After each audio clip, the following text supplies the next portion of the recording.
Y vamos a tratar de que esta, le debíamos, cuando hicimos la vez pasada con Pichón, el curso de cómo intervenir también por este precio, porque fue una donación de Cotín, en Neuquén, un chocolate de 50 pesos, dijimos, no, a mí me quedó acá, ¿no?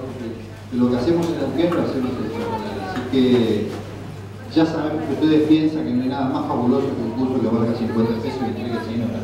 Más allá de eso, por ahí aprendemos algunas cosas, ¿sí? Bueno, muchas gracias. Paso la posta a mi compañero Luis.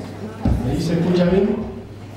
En primer lugar, compartir lo que dice Tony. No conozco en realidad muchas partes de la provincia porque hace un año que estoy en Neuquén. Soy de Santa Fe, entonces agradecer que estén acá porque son muchísimos. Un sábado a esta altura del año ya es algo sumamente importante, ¿sí? Después Tony hizo una introducción un poco combativa, la cual comparto. Vamos a intentar desmenuzar algunos de los conceptos que ahí aparecen. Primero debemos reconocer que es un conflicto, porque por ahí empezamos a pensar cómo resolver un conflicto y no sabemos qué tenemos que resolver exactamente. Si yo les pregunto qué es un conflicto, ¿qué me dicen? Quilombo. Es una definición no muy académica, pero es válida generalmente. Dentro del quilombo yo diría que es un caos. ¿Cómo? Un problema. ¿Qué más? Dolor de cabeza. Ahí me gustó más, ¿vale? Porque dolor de cabeza, ¿qué más? Puede ser un conflicto. O de ovarios. A ver, un conflicto empieza a darse a partir de que hay desacuerdos. ¿Sí? Desacuerdo en algo. Lo que vamos a intentar acá es despegarnos de todo lo que ustedes dijeron de un conflicto, por más que tengamos una base teórica que después vamos a decir que es específicamente un conflicto. Generalmente el conflicto tiene una connotación negativa y para empezar a abordarlo tenemos que despegarnos de ese lugar. Sobre todo pensando en el aula. Yo tengo un catálogo bastante amplio de lo que es un conflicto porque mi mamá fue docente, está a punto de jubilarse, o sea que vengo siempre, toda la semana recibía un catálogo amplio de lo que es un conflicto dentro del aula.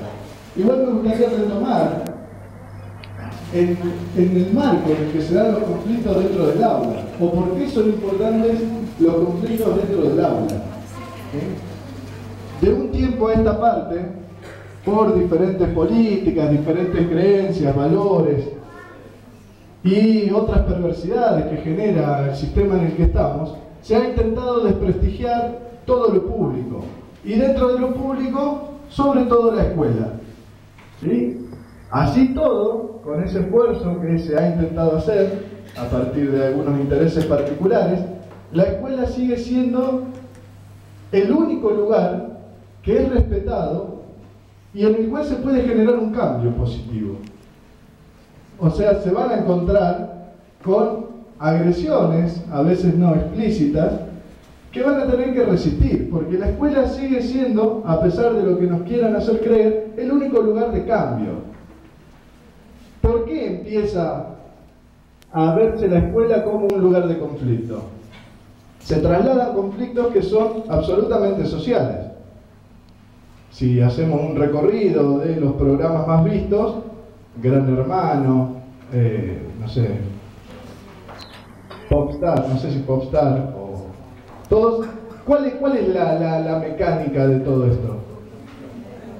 Se vota y hay alguien que es expulsado, ¿sí? Entonces, siempre hay alguien que gana y alguien que pierde.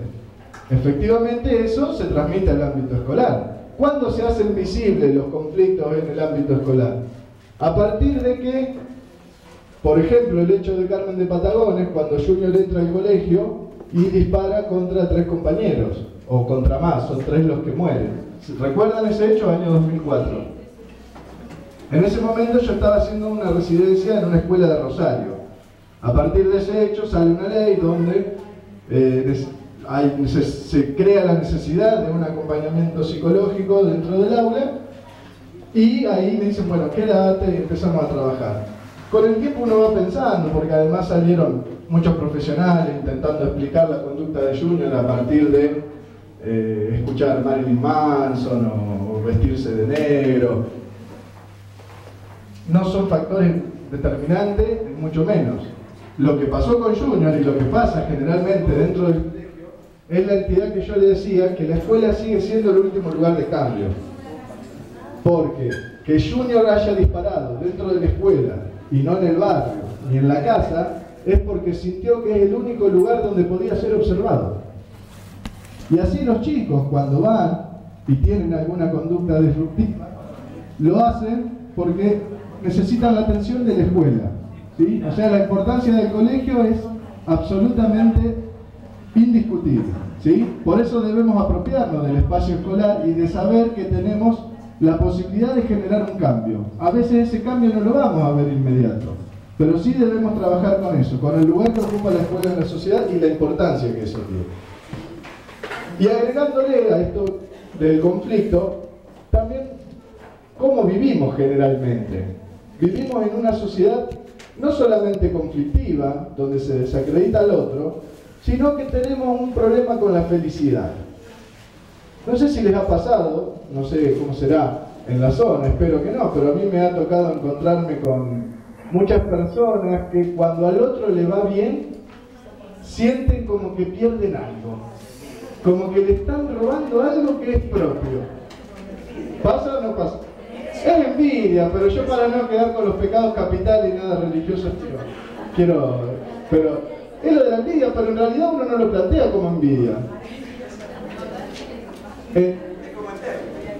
Es como el termo, pero es más complicado porque ni siquiera a nadie le pregunta. Uno viene y dice, implementé una estrategia en el aula que me dio unos resultados bárbaros. ¿Cómo hiciste? No, no te la puedo decir ahora porque es re complicado. Vos quedate tranquilo. Bueno, eso pasa, y ahí yo me acuerdo de un cuentito que no sé si lo conocen, el de la botella en el mar. ¿Sí? ¿Lo conocen, el de la botella en el mar? Lo voy a contar igual si no lo conocen por las dudas. No, el de la botella en el mar que puede estar un poco modificado. Hay un campesino que encuentra una botella en el mar, la saca y estaba apurado. Entonces le dice al vecino, te dejo la botella, cuídamela, que en 2 horas vuelvo. El vecino estaba sediento, entonces dice, bueno, voy a ver qué tiene, la destapo y tomo un traguito, después la cierro, no se va a dar cuenta. Cuando la destapa sale el genio que todos conocemos, de Disney o de donde lo quieran imaginar. Cuando sale el genio dice, muchas gracias, estoy absolutamente agradecido, tengo que conceder 3 deseos, aquel que me retiró del mar y un deseo, aquel que destapó la botella. Entonces, en ese momento el campesino le dice, bueno, pero el que te sacó del mar va a demorar 2 horas. No, pero escúchame, 200 años encerrado, quiero irme de joda, ya tengo la fiesta del chivito, voy preparado, así que... Entonces dice, bueno, vamos a hacer una cosa, pedí un deseo y al que me sacó del mar le voy a dar exactamente el doble. Entonces empezó a pensar, si pido un auto, el otro va a tener 2. Una casa de 3 pisos, el otro va a tener 6. ¿Qué voy a hacer yo cuando llegue a mi casa y vea el otro? Termina pidiendo quedar ciego de un solo ojo. Generalmente, a ver, estas son concepciones que no tienen que ver con individualidades, sino con cohesiones sociales, ¿sí? Por las dudas les digo, si se encuentran una botella en el mar, en el arroyo, se la guardan, la destapan después tranquilo, ¿sí? Pero esto suele pasar, ¿sí? El descrédito por el otro y esa competencia que es fomentada desde los medios de comunicación y desde la forma de vivir. El éxito está asociado a figuras individuales, nunca colectivas. Por más que incluso algunos personajes que se destacan individualmente intenten machacar el funcionamiento, la importancia de lo colectivo. Se me viene a la mente Messi. Todo el tiempo le hacen una nota, no, a mis compañeros, no, pero Messi porque es el mejor, el solo, si no fuera por Messi. Bueno, digamos, es discutible, pero el mensaje termina siendo la individualidad, ¿sí? Entonces, el éxito está asociado al éxito personal, nunca colectivo. Desde la escuela, eso es algo que también podemos modificar, ¿sí? Ahora bien, ¿Cómo, a partir de qué se da un conflicto generalmente? Ahora sí, llevándolo al ámbito escolar específicamente. ¿Cuáles son los conflictos que hay en el ámbito escolar?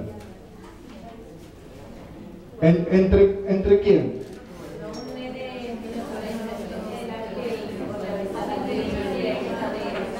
Bien. Hagamos así, digamos, en toda relación social, lo que hay en el medio, lo que funciona de mediador entre esa relación es el poder. ¿Qué es el poder? El poder es la capacidad que tiene una persona o un grupo de influir sobre otra persona o sobre otro grupo. Entonces, en toda relación lo que está en juego es poder. La situación, después en algún momento vamos a hacer un recorrido por diferentes situaciones concretas. En este caso, lo que planteaba la compañera, hay un alumno que tiene algún inconveniente, se llama la familia. ¿A dónde está el conflicto ahí? ¿Entre qué partes? ¿El docente con quién tiene conflictos? ¿Con los padres? ¿Con quién más? ¿Con el alumno? ¿Con la escuela? ¿Con los directivos? Menos acá, ¿verdad? No, a ver, ya después vamos a cambiar también el foco del conflicto. Pero con los directivos, efectivamente, con el conocimiento, tenemos conflicto con el conocimiento. Y tenemos conflicto con el sistema en el cual estamos inmersos. ¿Sí? Entonces, debemos destacar cuál es el origen del conflicto y a partir de qué relaciones se da. Y recuerden siempre que ese conflicto va a girar en torno al poder. ¿Sí? El poder en el sentido de que uno quiere imponer algo sobre otro. ¿Sí? Es un término bien Foucaultiano que es fundamental en cualquier relación. Desde discutir con los amigos si van a comer milanesas o fideos, ahí empieza a jugar una relación de poder. Nadie tiene el poder heredado. Sí lo puede tener heredado en términos legales, pero no legítimos. El poder se construye en una relación siempre discursiva. ¿Sí? Entonces debemos tener en cuenta cuáles son los vínculos que generamos y con qué partes.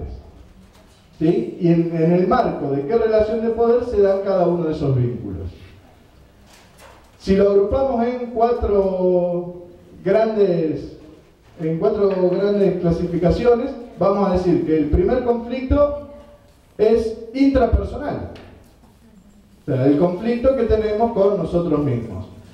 ¿Cómo vamos a reconocer el conflicto con nosotros mismos? Primero a partir del deseo que tenemos nosotros de estar donde estamos. Vuelvo a destacar la importancia de la escuela, pero también hoy la escuela es un trabajo que nos da un medio de subsistencia. ¿Alguien sabe lo que es trabajo? ¿Lo que significa etimológicamente trabajo? La actividad que te da sustento, eso sería, bien, más posmoderno. La etimología del trabajo, y no se asusten, es así, viene de tripalium, que era una máquina que se utilizaba para torturar. O sea que trabajo viene de tortura. ¿Sí? No lo acabo de inventar. No, con razón, ahí se esclarecen un montón de cosas. A ver, si no es cierto, quiero que me cuenten cuántas personas conocen que lo encuentran el domingo a las 12 de la noche y le dicen, ¿cómo andás? Bien, porque mañana me levanto a las 6 para ir a la escuela que tengo que tomar el examen y presentar la planificación. ¿Se dice? No. Ahora, efectivamente después, una vez que estamos, lo que debemos hacer es intentar pasarla lo posible. Sí saber que estamos atravesados por el trabajo, con el plus que tiene una significación social muy importante. Pero el primer conflicto es cómo me encuentro yo en relación con mi deseo de estar donde estoy. ¿Sí? El segundo grupo en el cual podemos clasificar es interpersonal. O sea, entre personas, que es mucho más claro en cuanto a los ejemplos. No voy a ahondar acá para que no estemos hasta las 5 de la tarde aproximadamente dando ejemplos de conflictos interpersonales.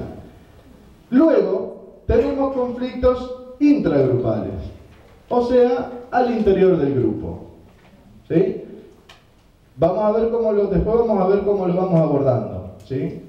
Intragrupales al interior del grupo. Y por último, intergrupales, que se dan entre grupos o entre el grupo y la institución, entre el grupo y la comunidad. ¿Sí? Bien.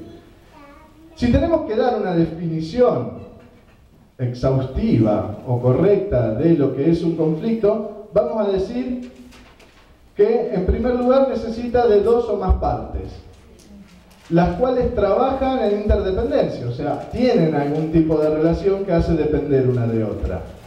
Donde hay intereses opuestos, visiones que no se comparten, y en la cual cada una de las partes ven o sienten a la otra como un obstáculo para cumplir con su objetivo.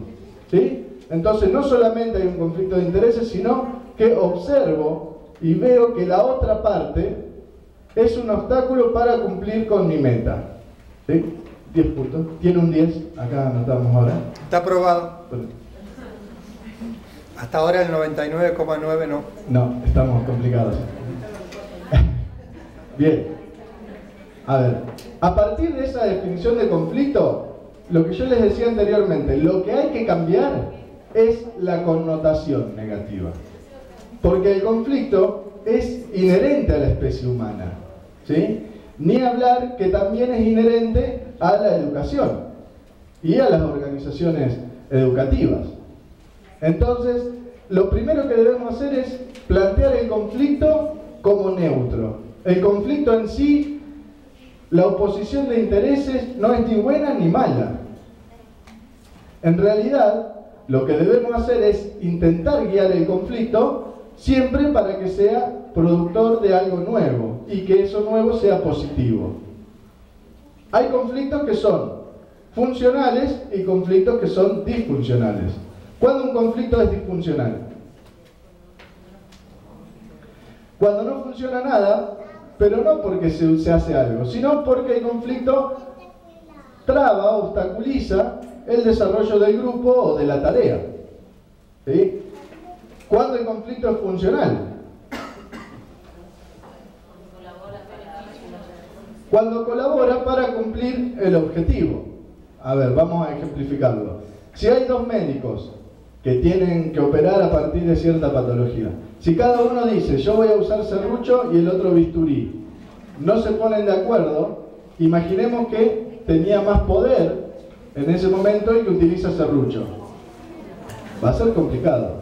Ahora, imaginemos si esos dos médicos pueden tomar un conflicto, pueden verse dentro de la misma situación, guiados por el mismo objetivo, empiezan a dialogar hasta que se ponen de acuerdo en que es necesario el bisturí y el serrucho para cortar solamente. ¿Sí? Si funciona así, eso es lo que nos permite utilizar el conflicto para generar algo positivo. ¿Sí? Entonces, tomar el conflicto como algo inherente, no como algo negativo. En todo caso, va a estar la capacidad de los educadores para guiar ese conflicto hacia donde nosotros queremos. ¿Estamos de acuerdo hasta acá? ¿Alguna duda? ¿No? Bien. Dentro del aula, los conflictos que surgen a partir de diferentes necesidades. ¿Qué es una necesidad? Algo que nos está faltando, es una falta. Como también nosotros, la necesidad, la falta, desde el psicoanálisis también incluso, es lo que nos pone en movimiento. A ver, yo voy a hacer una pregunta. Por ejemplo, ¿ustedes saben por qué? Esto no está comprobado científicamente, pero lo podemos pensar así. ¿Por qué las personas cuando se quieren se dan un beso en la boca y no se chocan las cabezas, por ejemplo? Por la falta de esponja, no exactamente, pero sí por una falta. ¿Por qué es más placentero? ¿Pero por qué es placentero? Porque está asociado al primer objeto que nos dio placer. ¿Sí? Cuando nosotros nacemos, tenemos a partir de la boca